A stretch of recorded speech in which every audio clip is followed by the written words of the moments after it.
جو ان کے گھر پہ فائرنگ ہوئی اور حملہ ہوا ہے 2 روز پہلے، اس کی میں مذمت کرتا ہوں. اور سردار صاحب یہ اپنے اس آج کی اس درخواست کی داخل کرنے کے ذریعے یہ بھی بتانا چاہتے ہیں ان کو جنہوں نے فائرنگ کی ہے کہ سردار لطیف خان کھوسا اپنے مقام پہ کھڑا ہے اور آپ کی فائرنگ سے کوئی محروم نہیں ہوا. بہرحال فوجی عدالتوں کے بارے میں آپ یہاں جمع ہوئے ہیں تو یہاں آپ سے گفتگو کرنا بھی ضروری ہو گیا. میں نے سمجھا کہ سردار لطیف خان کھوسا اور سلمان راجہ صاحب کے بیانات کے علاوہ آپ کی یہاں موجودگی کی وجہ سے میں آپ کو بھی کانفیڈنس میں لے رہا ہوں. ہم مانتے ہیں کہ فوجی عدالتیں آئین کے تحت، پاکستان کے آئین کے تحت نہیں لگ سکتی. اس پہ ایک حتمی فیصلہ آیا تھا 1999 میں. 1999 میں سپریم کورٹ کے 9 ججز نے لیاقت حسین کے کیس میں یہ فیصلہ کیا کہ پاکستان میں سویلین آبادی کو ٹرائی کرنے کے لیے سویلین آبادی کو پر مقدمہ چلانے کے لیے فوجی عدالت کا کوئی اختیار ہے. فوجی عدالت پاکستان آرمی ایکٹ کے تحت فوجیوں پر بیٹھ سکتی ہے. ان کے مقدمہ کو، فوجداری مقدمے کو بھی اس کو وہ فوجی عدالت دیکھ سکتی، پر سویلین کسی سویلین شہری کو فوجی عدالت ٹرائی نہیں کر سکتی. اب لیاقت حسین کے فیصلے کے بعد 15 سال کوئی فوجی عدالت نہیں لگی، لیکن 15 سال میں 16 دسمبر 2014 کو پشاور میں آرمی پبلک اسکول کا واقعہ ہو گیا. ایک بہت گھنونی وہ سازش تھی، بڑی سفاکی سے، بے دردی سے انہوں نے حملہ آوروں نے 150 سے زیادہ لڑکے کو قتل کیا ان کولڈ بلڈ. تو ملک میں سارے میں ایک ڈیمانڈ اٹھی کہ فوجی عدالتیں لگاؤ اور ان کو ٹرائی کرو. اب فوجی عدالتیں نہیں لگ سکتی تھی، آئین اجازت نہیں تھا دیتا. تو فوجی عدالتیں لگانے کے لیے اس سانحے کے پیش نظر آئین میں 21ویں ترمیم کی گئی. 21ویں ترمیم نے آئین نے خود جگہ بنائی اور فوجی عدالتوں کو سپیس دے دی، اختیار دے دیا، جورسڈکشن دے دی کہ فوجی عدالتیں قائم کی جا سکیں. اب وہ آئینی ترمیم کی ضرورت 2 سال کی سنسٹ کلوز رکھی کہ 2 سال بعد اس قانون کو، اس آئینی ترمیم کو ریپیل نہیں بھی کرنا کی ضرورت، یہ ریپیل ہو جائے گی. 2 سال کے بعد یہ محسوس کیا گیا کہ ابھی بہت سارے مقدمات ٹرائی کرنے والے ہیں، تو اس لیے اس کو 2 سال کی اور چھوٹ دے دی گئی. 2 سال کی آئینی ترمیم نمبر 23ویں آئینی ترمیم آئی اور اس نے اس کو 2 سال بڑھا دیا. اب 2 سال بڑھنے کے بعد جنوری 2019 کو یہ ختم ہو گیا دورانیہ. اس کے بعد آئین نے وہ سپیس پھر آکوپائی کر لی اور کوئی گنجائش نہ رہی اس کے بعد فوجی عدالتیں لگانے کی. اب یہ 9 مئی کے واقعات کے بعد 9 مئی کو بہت سارے واقعات ہوئے، بڑی زیادتی ہوئی بڑے افسوسناک کاروائیاں ہوئیں، بڑی مذموم انداز سے فوجی املاک جو پاکستانی املاک ہیں ان کو جلایا گیا، ان کو نظریاتش کیا گیا، توڑا سب کچھ. میں ان کی وکالت نہیں کرتا ہوں کہ انہوں نے ٹھیک کیا غلط کیا.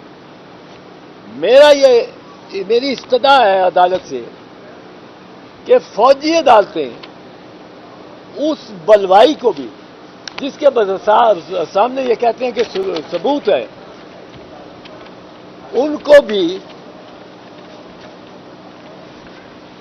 فوجی عدالتیں ٹرائی نہیں کر سکتی، جس نے بہت گناؤنا جرم بھی کیا. اگر سویلین ہے، اینٹی انسداد دہشت گردی کی عدالتیں ہیں، وہ ٹرائی کر لیں، سیشنز کو ٹرائی کریں، فوجی عدالت کی کر سکتے. اب فوجی عدالت کے 2-3 آپ کو میں اس کے بتاتا ہوں جو اس کی خصوصیات ہیں. جو عام عدالت ہے، عام سیشنز کورٹ ہے، اینٹی ٹیررزم کورٹ ہے، یہ جب سزا دیتے ہیں تو ان کو سزا کی موزونیت پہ پورے دلائل لکھنے پڑتے ہیں جج کو. کیوں وہ سمجھتا ہے کہ یہ گلٹی ہے، کس گواہ نے کیا کہا کہ اس نے مورد الزام ٹھہرایا، کس دستاویز یا کس تصویر کے ذریعے میں کنونس ہوا کہ یہ وہاں تھا اور اس نے بلوے میں حصہ لیا.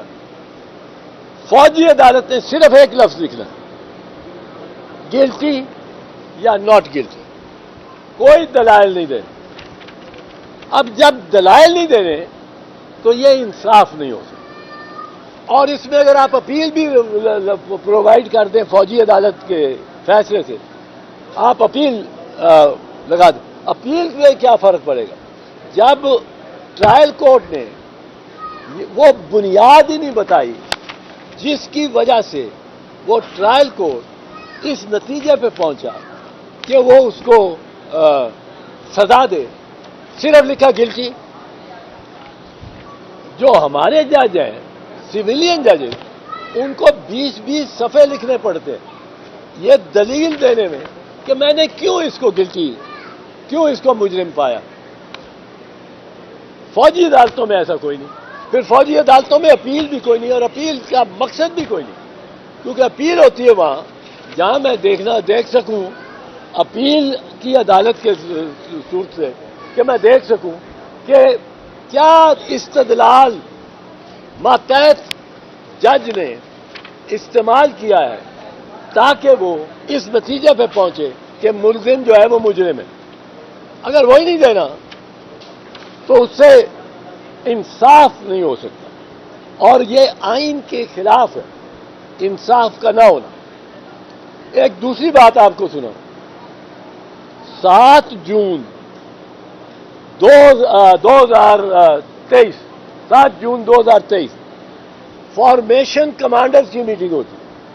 اس میں آرمی چیف بھی ہیں، اس میں تمام کور کمانڈرز بھی ہیں، اس میں تمام ڈویژن کمانڈرز بھی ہیں، بریگیڈ کمانڈر بھی ہیں. اب تمام بریگیڈیئر جن کے پاس کسی فوجی دستوں کا چارج ہے وہ کوئی ڈیسک جاب نہیں کر رہے، فارمیشن کمانڈ کر رہے.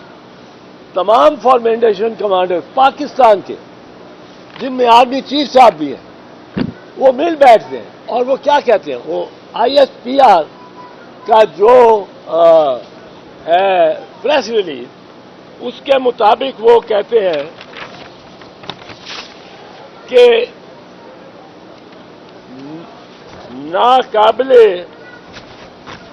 ناقابل تردید شواہد جن کو کبھی جھٹلایا نہیں جا سکتا اور بگاڑا نہیں جا سکتا، ان پر مبنی ناقابل تردید شواہد جن کو نہ جھٹلایا جا سکتا ہے نہ بگاڑا جا سکتا. یہ ان کی زبان ہے پریس ریلیز کی.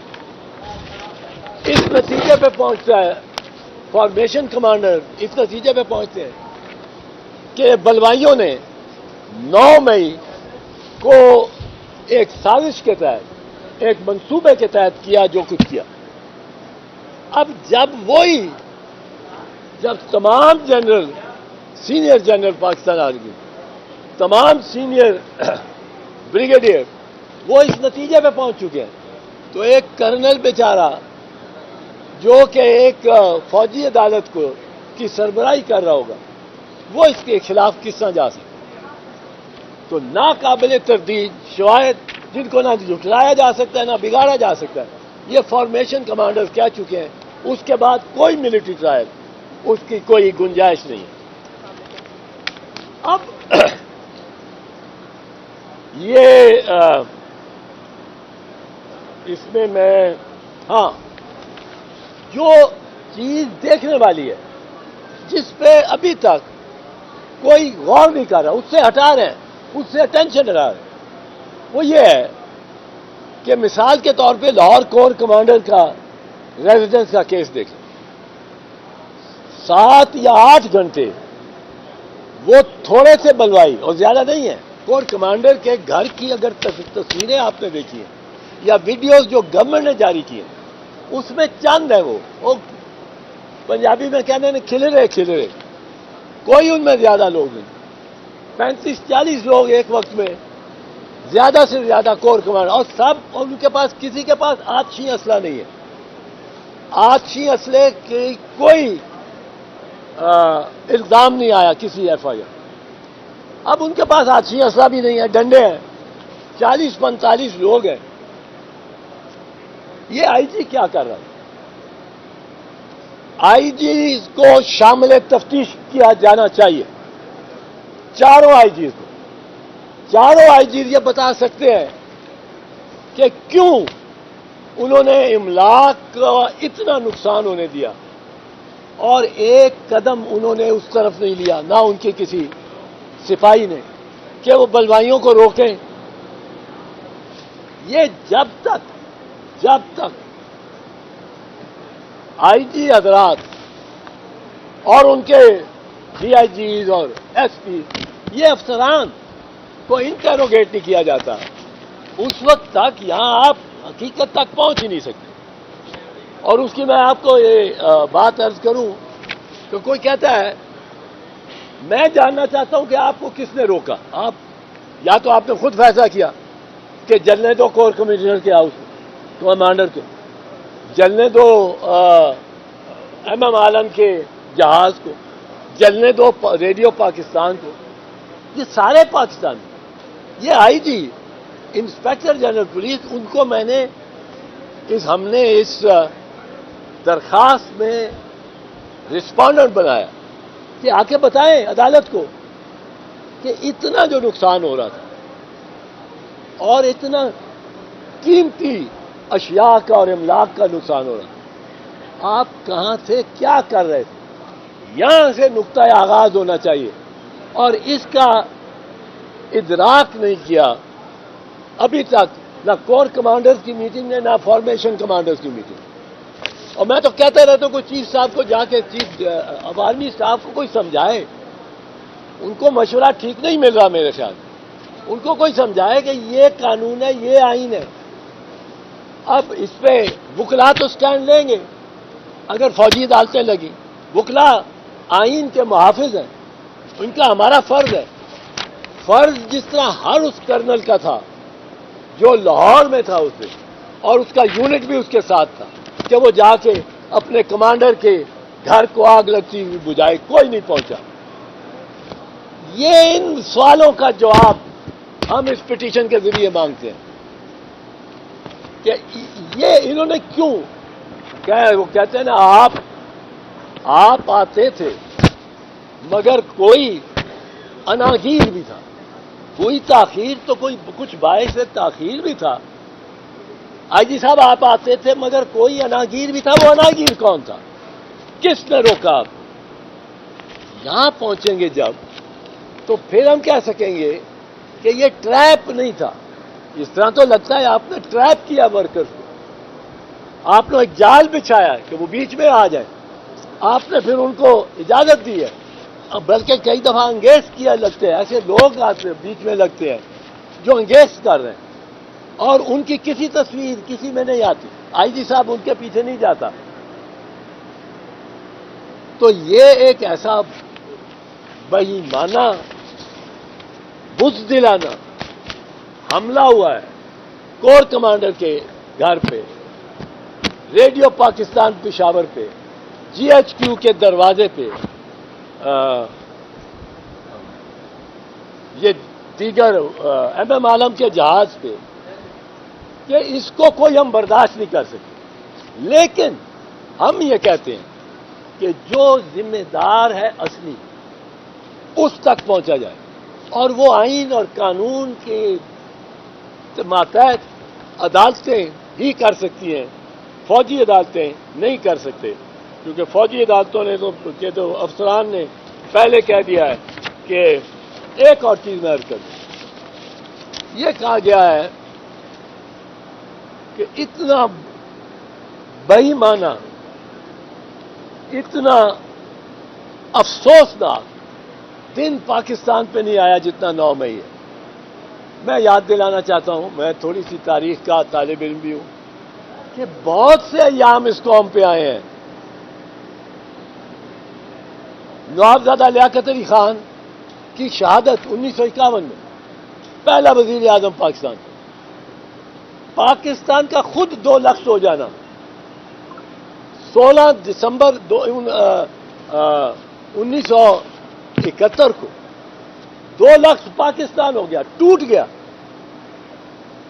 پھر شہید ذوالفقار علی بھٹو کی موت، شہید بے نظیر بھٹو کی موت، 4 مرتبہ اس ملک پہ آئین کو یا منسوخ کیا کلی طور پہ، یا اس کو معطل کیا.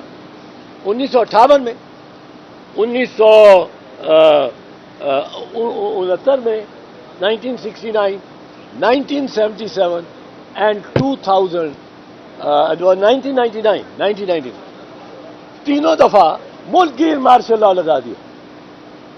کیا وہ تجاوز نہیں تھا؟ کیا وہ بڑے روشن دن، سیاہ دن نہیں تھے؟ تو اس لیے ہم نے عدالت سے استدعا کی ہے اور یہ پٹیشن فائل کی ہے.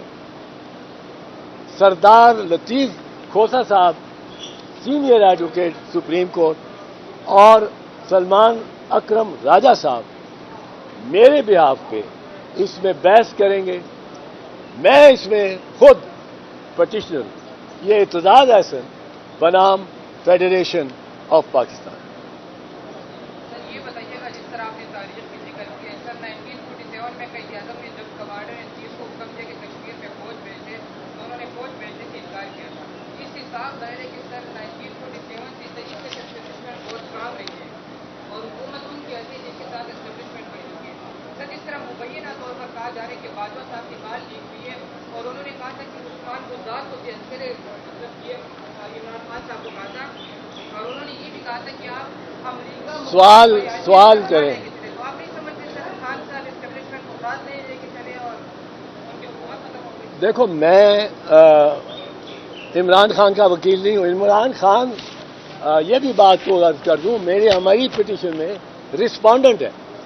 عمران خان بھی رسپونڈنٹ ہے، شہباز شریف بھی رسپونڈنٹ ہے، رانا ثناء اللہ بھی رسپونڈنٹ ہے، اور خواجہ محمد بھی، آصف بھی رسپونڈنٹ.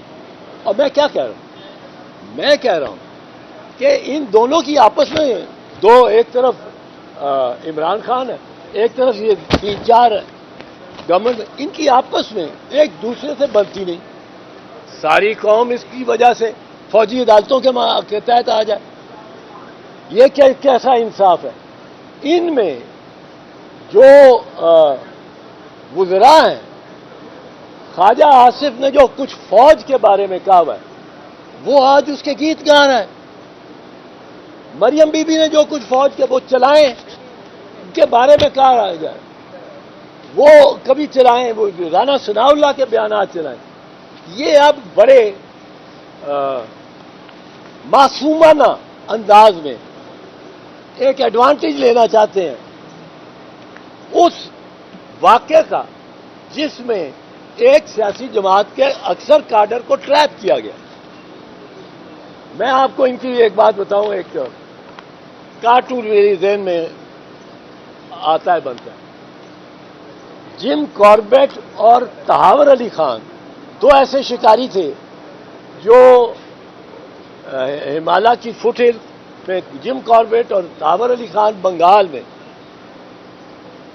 بڑے شیروں کا شکار ٹائیگر کا کرتے تھے, جو مین ایٹر ہو گئے, جو جن کو انسان کا خون لگ گیا تھا پھر وہ انسان کو ہی مارتے تھے. وہ بھیڑ بکری گائے کو کچھ نہیں کہہ رہے. اب وہ کہتے ہیں کہ ہم کس طرح شکار کرتے ہیں. ایک درخت کے ساتھ رات کو جنگل میں جہاں زیادہ پاؤں نظر آئے ہوں اس شیر کے جس کو مارنا ہے, ان کے نشان وہ یہی پھرتا ہے.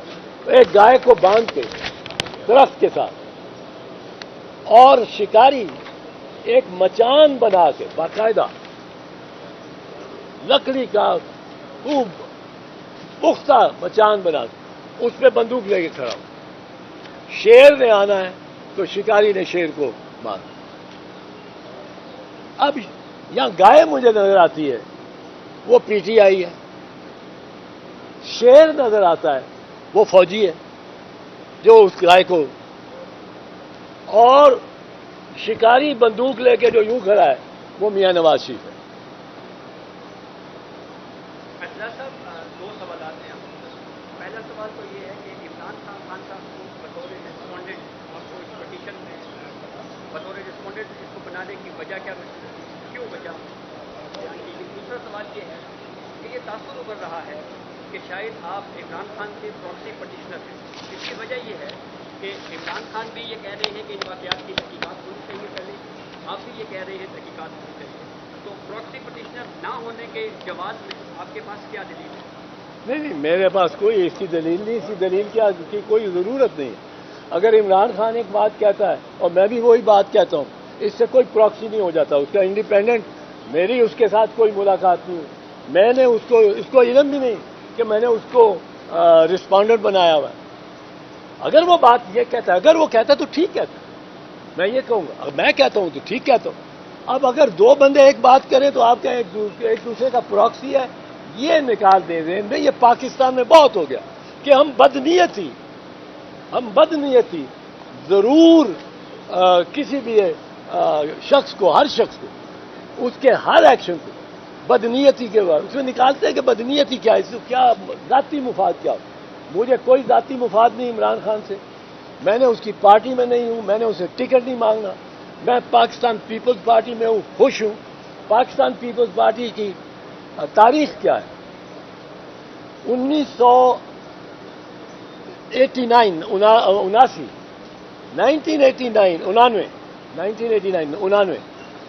کو ہماری گورنمنٹ تھی, میں انٹیریئر منسٹر تھا. فوج نے ایم کیو ایم کی بڑی کارروائیاں ہو رہی تھی, اغوا ہو رہے تھے لوگ سندھ میں.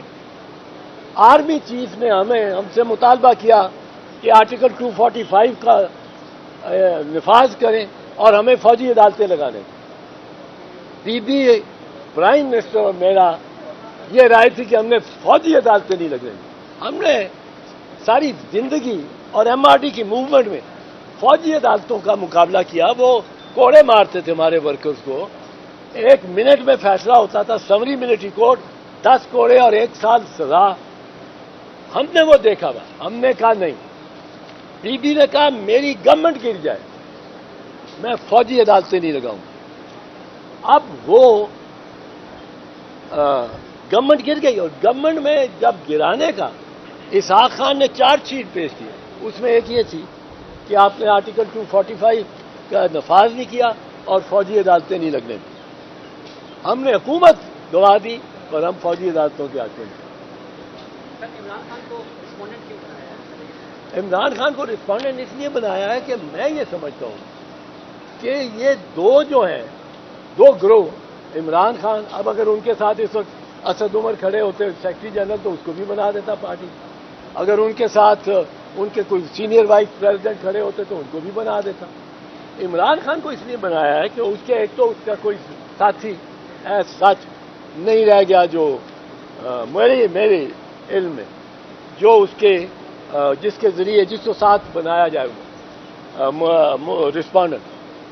دوسری بات یہ ہے کہ میرا یہ ماننا ہے کہ یہ عمران خان کو ٹارگٹ کرنے کے لیے، اور عمران خان اپنی ضد میں کہ میں اس کی 9 مئی کے مذموم واقعات مذمت بھی نہ کروں، ان دو ضدین میں قوم ساری پھنس گئی ہے فوجی عدالتوں کے تحت. قوم کا کیا قصور ہے؟ یہ جو سینئر پارٹی مین ہے، ایلیٹ جو ہے، اشرافیہ جو ہے پی ٹی آئی کی، ان کو دے رہے ہیں، ان کو کہہ رہے ہیں ادھر پریس کانفرنس کرو اور گھر چلے جاؤ، اور وہ گھر ہی نہیں جاتے، وہ دوسرے دن نئی پارٹی بنا رہے ہیں. ان کو آزادی. اور جو کارکن ہے، جو آپ جیسا اگر آپ پکڑے گئے ہوتے، وہ کارکن بیٹھا رہے، اس کو یہ کوئی سہولت نہیں دے رہی. حالانکہ دیہڑی دار ایسے ہیں وہاں جن کی اس مقام کے قریب جو رہتے ہیں یا کام کرتے ہیں، ان کا تصویر آگے ہی اٹھا لیا انہوں نے. اب وہ دیہڑی دار ہے، اس کا خاندان چلتا ہی دیہڑی پہ. اس کو آپ موقع دیں کہ بھئی لکھ دو میں سیاست سے دستبردار ہوا، اور پی ٹی آئی کو گالی دے دو، تو وہ لکھ دے گا، گھر جائے گا، خاندان کو دیکھے گا. اس کو یہ بہت زیادتی ہے اور اس کو ہم کنڈیم کرتے ہیں. پر عمران خان اور میں کیوں بنایا ہے؟ اس لیے کہ عمران خان اس ایک گروپ میں ہے جن 2 گروپوں کی کشمکش سے میں سمجھتا ہوں فوجی عدالتیں معرض وجود میں آ رہی ہیں. شوری صاحب یہ بتائیں کہ پیپلز پارٹی جس کے ساتھ آپ کا بڑا لمبا رومانس چلا آ رہا ہے، اور آپ نے یہ جدوجہد پیپلز پارٹی کے سنگ کی ہے، آج اس اسٹیج پہ پیپلز پارٹی کی سیاست کو آپ کیسے دیکھتے ہیں؟ یہ بہت بڑا المیہ نہیں ہے کہ پیپلز پارٹی فوجی عدالتوں کی نہ صرف حمایت کر رہی ہے بلکہ فرنٹ فٹ پر لیڈ کر رہی ہے حکومت میں بیٹھ کے؟ فرنٹ فٹ پہ لیڈ نہیں کر رہی. حکومت شہباز شریف کی ہے جو پرائم منسٹر ہے. حکومت ان معاملات رانا ثناء اللہ کی ہے جو انٹیریئر منسٹر ہے. حکومت خواجہ محمد آصف کی ہے جو ڈیفنس منسٹر ہے. حکومت اسحاق ڈار کی ہے جو فائنانس منسٹر. فائنانس منسٹر نے ساری منسٹریوں کو چلانا ہوتا ہے. ڈیفنس منسٹر فوج کا ذمہ دار ہے. Interior minister law and order کا، اور پرائم منسٹر ان سب کے اوپر ہے. یہ ہے حکومت فوجی عدالتوں کی حد تک. اب پیپلز پارٹی جو اس معاملے میں ایک اتحاد میں ہے، ان فیصلوں کی، یہ زرداری صاحب نے بھی کہا ہے کہ حکومت تو شہباز شریف کی ہے. اب اس میں فارن منسٹر کا یا کلائمیٹ چینج منسٹر کا شہری رحمان کا جو اچھے پرفارمنس دے، اور قمر زمان کیرا کا، ان کا کوئی تعلق نہیں ہے. تو بلاول بھٹو فارن منسٹر، میں نے کہا فارن منسٹر کا کوئی اس سے تعلق نہیں. جی سر، فارن منسٹر بلاول صاحب کی بات ہو رہی ہے، سر ان کی نیکسٹ سینچری مکمل ہونا ہے ہونے والی ہے سر کے دور کے بعد، کیا کہیں گے؟ فارن منسٹر کا کام ہی فارن لینڈ میں جانا ہے، یہ تو کوئی بات نہیں. اگر کسی اور وزیر کے بارے میں آپ کہیں تو پھر ہے، یہ تو اس کا مطلب ہے وہ اپنی ڈیوٹی پرفارم کر. Thank you sir. Thank you.